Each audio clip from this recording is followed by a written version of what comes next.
네, 안녕하십니까. 김 팀장입니다. 반갑습니다. 오늘은 또 모니터 앞에서 이렇게 인사를 드립니다. 지금 녹화 날짜가 6월 중순인데, 지난 5월에 이제 우리 종소세 신고 있었고요. 또 조금 있으면은 7월에 1분기 이제 부가세 신고가 있게 됩니다. 그래서 또 약간 세금 시즌인 것 같아가지고 이 세금 관련된 내용을 한번 또 정리를 하고 가면 좋을 것 같아가지고 또 관련된 내용으로 한번 말씀을 드리려고 합니다. 이게 뭐 한번 보면은 사실 또 그렇게 어려운 내용은 아닌데 이제 뭐 초보 사장님들 입장에서는 조금 이게 헷갈릴 수 있는 내용들도 있는 것 같아가지고요. 그런 내용들을 한번 짚고 넘어가 보려고 합니다. 근데 뭐 당연히 이제 제가 뭐 국세청 직원 아니고 또 뭐 회계나 세무 공부를 전문적으로 한 적은 없기 때문에 뭐 최신 내용 그리고 정확한 내용은 관할 그 세무서 있으시죠? 그쪽에 직접 문의를 하시거나 아니면은 그 사용하고 계신 이제 그 세무 사무실이 있으시면 그쪽으로 문의를 하시는 걸 추천을 드립니다. 그럼 우리가 이제 본격적으로 이제 일을 시작을 하기 위해서는 이제 사업자 등록을 하게 됩니다. 사업자 등록을 하게 되면 이제 부가가치세와 종합소득세 그리고 뭐 기타 등등 이제 세금 4대 보험 포함해서 직간접적인 어떤 그러한 비용들이 발생되게 됩니다. 부가세, 종소세 외에도 뭐 사업소득세, 주민세, 뭐 기타 등등 그런 이제 세금이 발생하게 되는데 부가세, 종소세 외에 발생하는 세금들은 사실 금액이 그렇게 크진 않습니다. 그래서 크게 부담되는 수준은 아니라서 그런 세금들은 제외하고 오늘 부가세랑 종소세에 대해서 한번 말씀을 드리도록 하겠습니다. 먼저 사업을 이제 시작을 하시게 되면 일반적으로는 사업자 등록을 하고 이제 일을 시작하시게 되죠.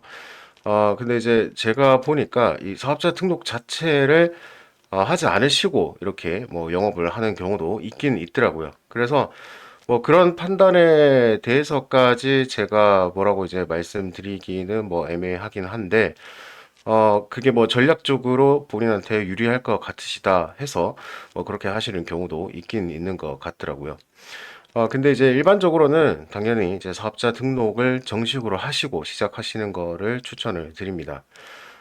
근데 이제 사업자 등록을 하지 않고 하는 경우, 그리고 사업자 등록을 정식으로 하고 이제 하는 경우에 이제 차이를 말씀을 드리면, 이게 주 타겟층이 어떻게 되느냐에 따라서 그게 차이가 조금 있는 것 같습니다.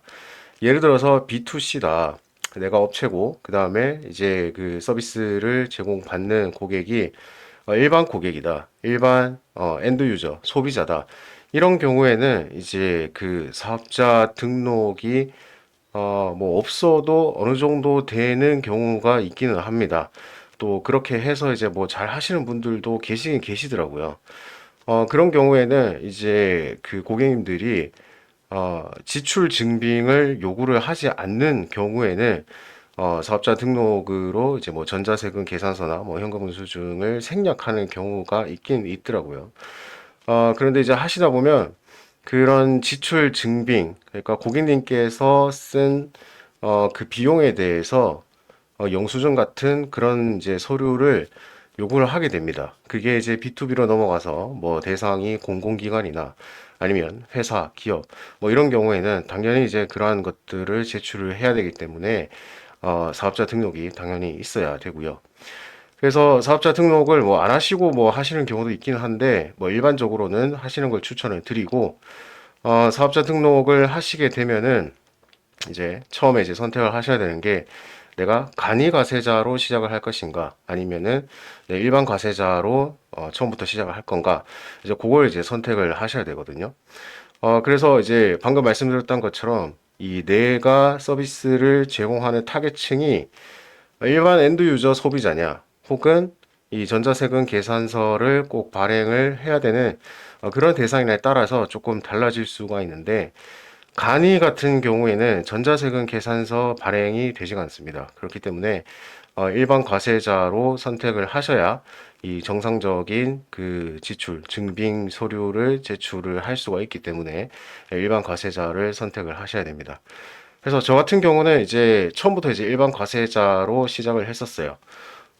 전자세금 계산서가 어쨌든 필요했기 때문에 저는 이제 일반으로 바로 시작을 했는데, 이제 간이로 시작을 하시는 것도 또 전략적으로 도움이 될 수가 있습니다. 간이 같은 경우에는 부가세도 그렇고요, 또 종소세도 그렇고 이 세금을 납부하는데 좀 유리한 면이 있습니다.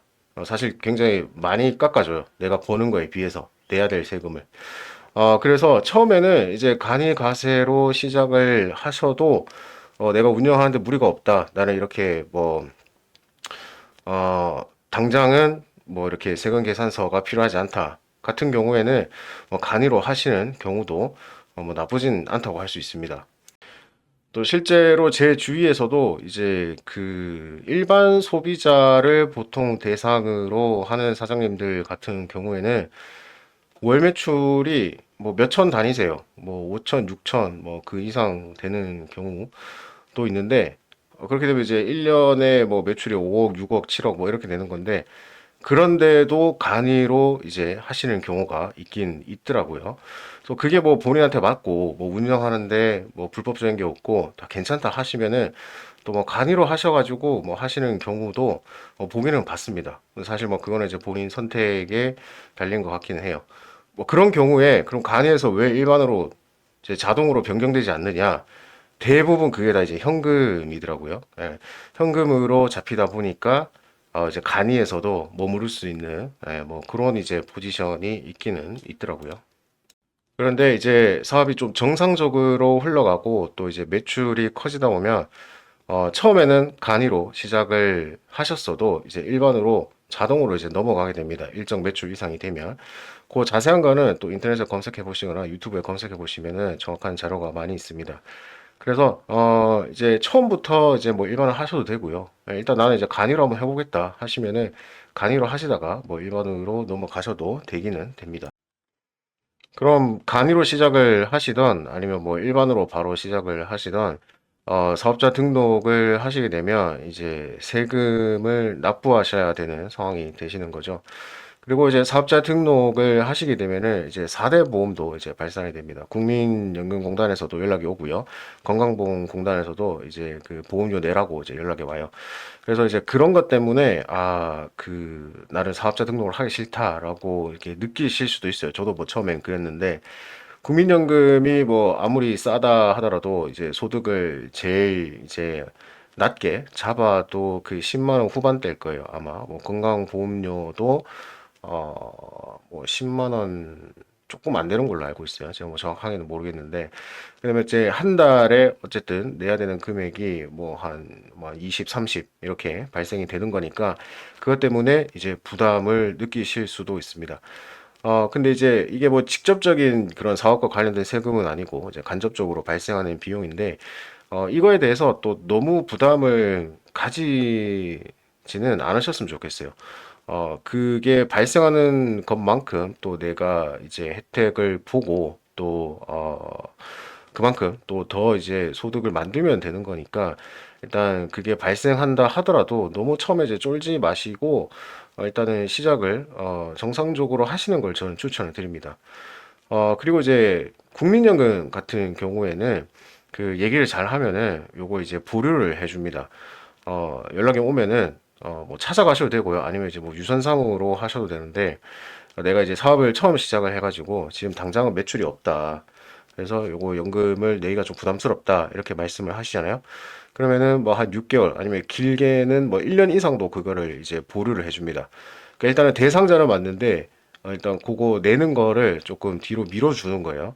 그래서 저도 제일 처음에 한 1년인가를 국민연금을 안 냈었습니다. 기간이 지나니까 이제 다시 내라고 이제 그게 고지서가 날라오더라고요. 그래서 이제 뭐 지금은 이제 잘 내고 있는데, 만약에 처음에 시작하셔가지고 정말 내가 부담스럽다 하시면 요거를 연락을 하셔가지고 조금 미루는 방법도 있습니다. 네, 그렇게 사업자 등록을 하시게 되면요. 일단 이제 우리가 부가세 그리고 종소세가 금액이 제일 크기 때문에 아마 제일 체감적으로 좀 크게 느껴지실 수가 있는 것 같아요. 부가가치세는 이제 줄여서 이제 부가세라고 얘기를 하는데 부과세 아닙니다. 부과세 아니고 부가세입니다. 부가세. 부가세를 과세를 하는 거죠. 이제 부가세의 그 뭐 이론적인 그리고 뭐 그런 정의는 뭐 이제 그 뭐 법률상의 그런 내용이 있겠지만 제가 생각했을 때 이 부가세의 그 어떤 존재의 의의는 이 어떤 현금의 흐름 그리고 이 돈의 흐름을 좀 그 증빙하기 위해서 파악하기 위해서 있는 세금이 아닐까 생각이 듭니다.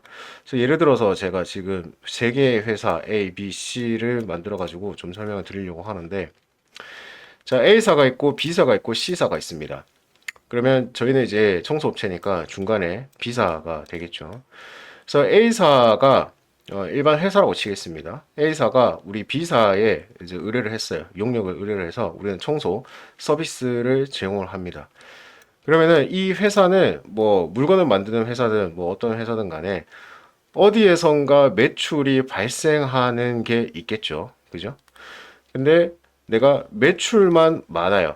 그리고 만약에 매입이 적어요. 그러면은 예를 들어서 내가 1,000만 원의 매출을 발생을 시켰는데 매입이 하나도 없다. 그러면은 내 매출 1,000만 원 전체가 이제 소득으로 잡히게 됩니다. 수입으로 잡히게 되는데 그렇기 때문에 이런 회사에서는 이제 모든 내가 번 돈 외에도 지출한 거를 다 이제 증빙을 하려고 합니다.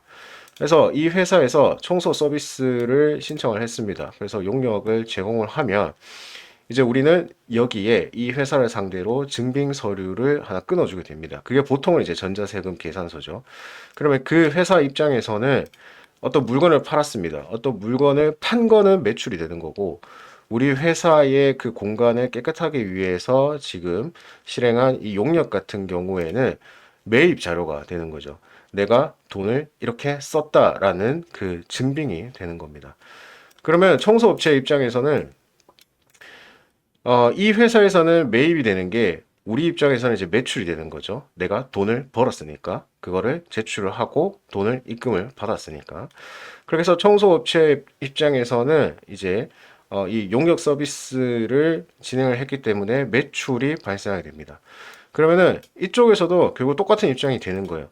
내가 용역 서비스를 100만 원, 100만 원, 100만 원, 100만 원 해서 1,000만 원을 벌었습니다. 1,000만 원을 벌었는데 내 입장에서 또 내가 쓴 돈, 지출을 증명을 하지를 못하면 그 1,000만 원이 전부 다 내 수입이 되는 거예요.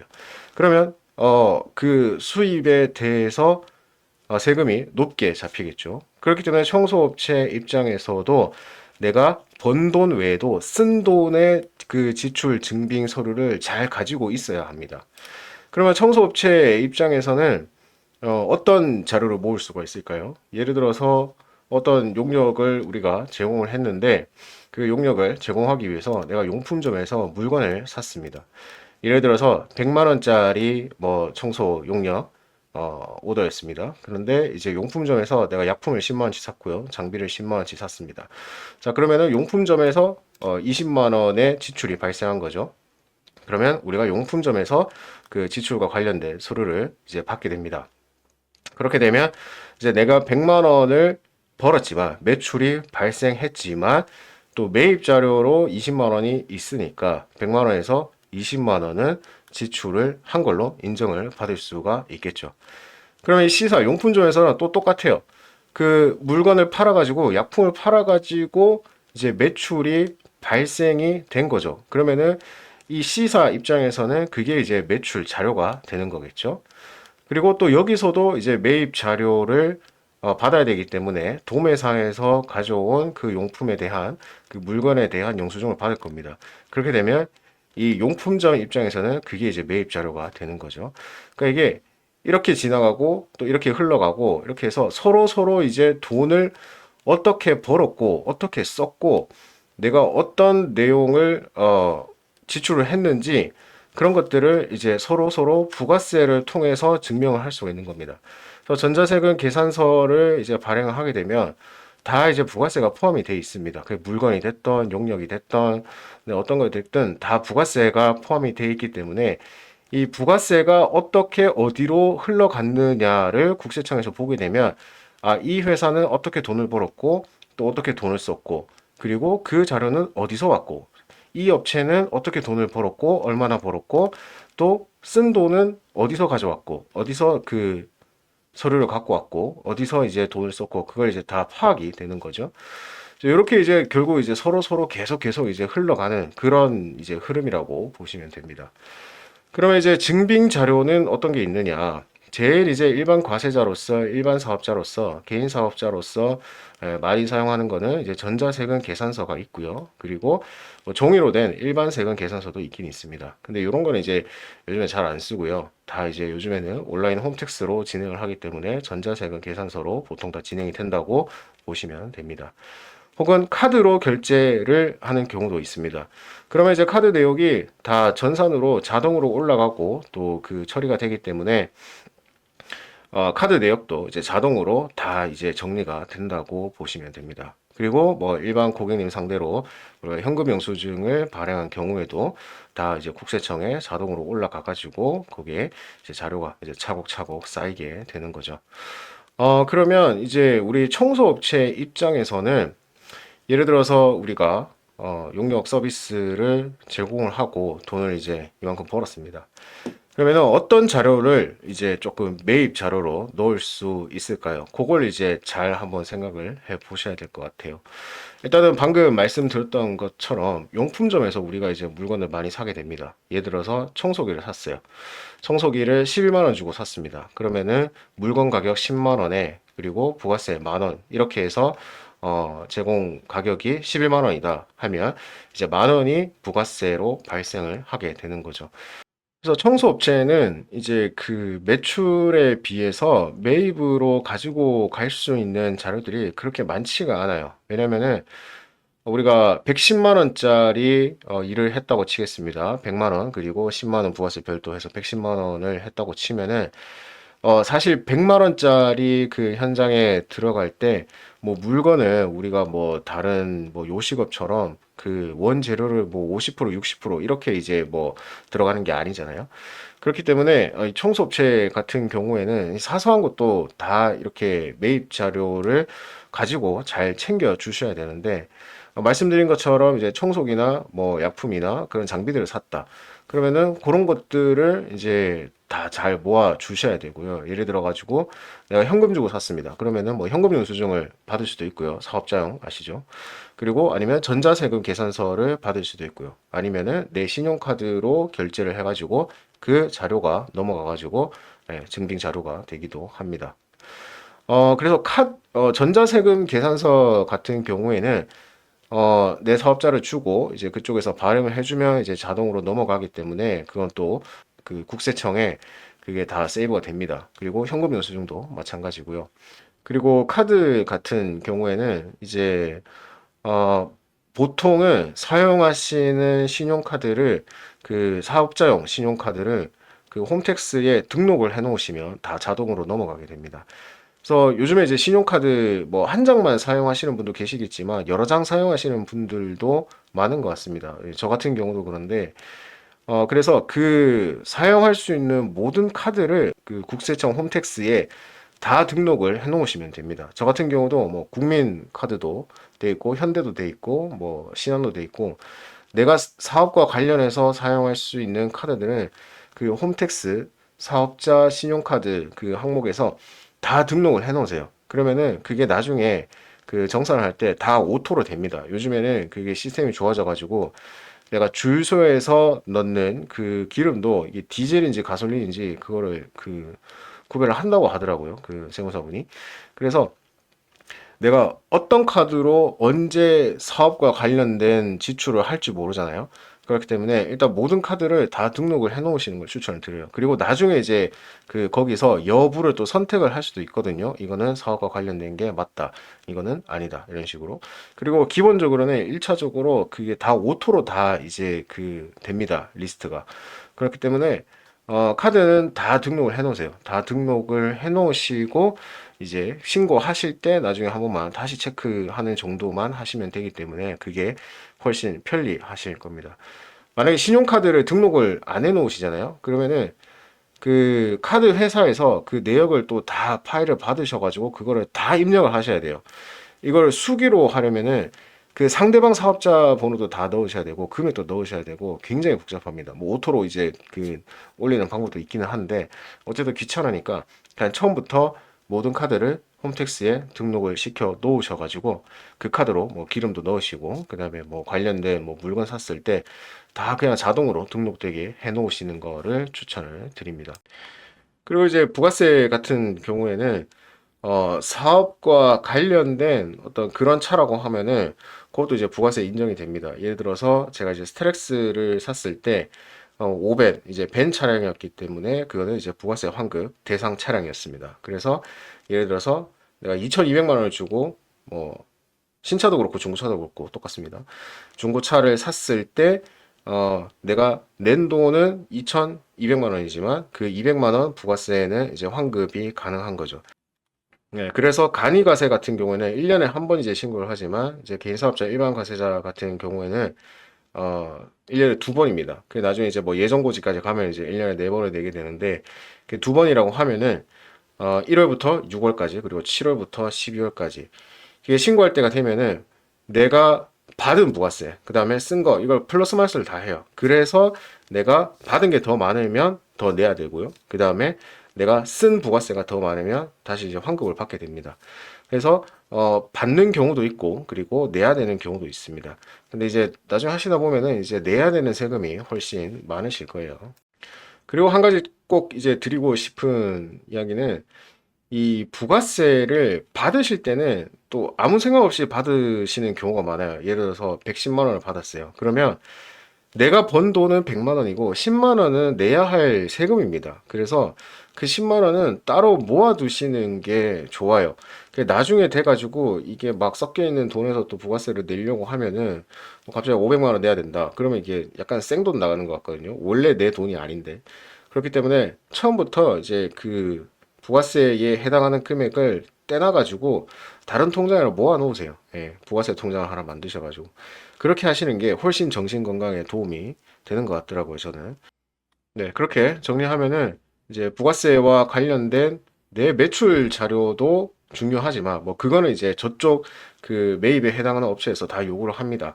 그렇기 때문에 그거는 이제 또 자동으로 이제 다 그 나가는 거지만 또 내 입장에서 내가 쓴 돈 지출과 관련해서 증빙할 수 있는 뭐 전자세금 계산서든 현금 영수증이든 카드 내역이든 이런 것들은 또 내가 잘 최대한 모아가지고 잘 보관을 하고 있어야 된다는 거. 그리고 부가세는 항상 별도로 좀 모아 놓으셨다가 내시는 게 훨씬 속이 편하실 것 같아요.